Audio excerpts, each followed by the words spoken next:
Welcome to the Retail Time Clock tutorial.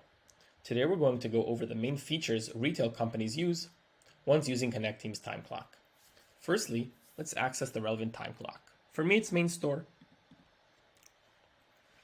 The first thing we would like to set up are the jobs that users can clock in and out from. For instance, if I'm a cashier, I need to be able to clock into the job called cashier, so the manager can get all the relevant information he needs from his users. In order to set up the jobs, let's click on Settings on the top right. On the left, let's click on Jobs. I have pre-made a list of jobs that are automatically presented in an alphabetical order. In order to create a job, all we have to do is simply click on Add Job and give the job a name.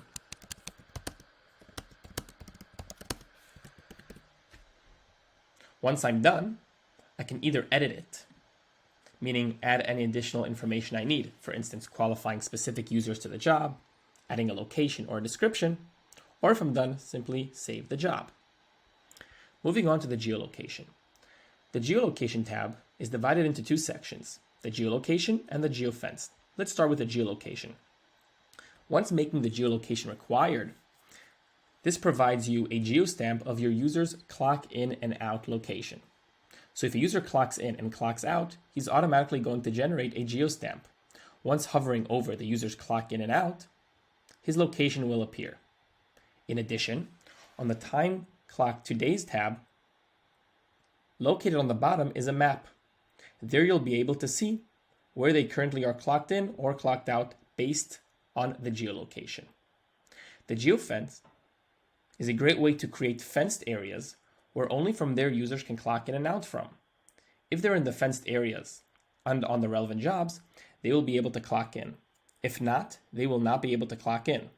This saves the manager a lot of time and money making sure that users are actually clocked in once on the job.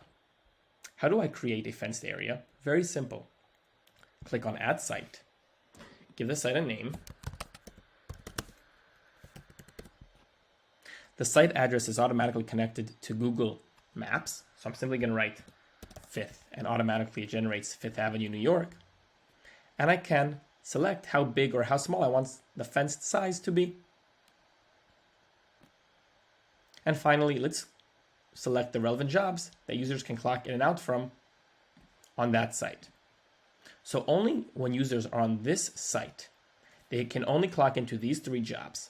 If they're over here, they won't be able to, and over here, they won't be able to, only once on site. When you're done, click on Done. And finally, let's go to the general settings. The 2 main things that need to be taken from this specific page are the daily limit and the auto clock out. The daily limit is going to remind you and your employees that the daily limit is coming to an end and they need to be able to clock out. You can change this to any amount of hours you want. In addition, the auto clock out is going to automatically clock your users out.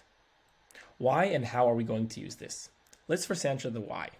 Firstly, we don't want users to forget to clock out or get paid for hours that they're not supposed to be paid for. Secondly, I have 8-hour long shifts. There is no way that anyone is going to work 12 hours. It just doesn't make sense.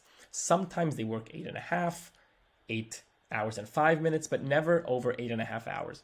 So I'm going to give a daily limit of 8 hours, and I'm automatically going to clock them out after 8.5 hours to save myself time, money, and I don't want to edit their time later on.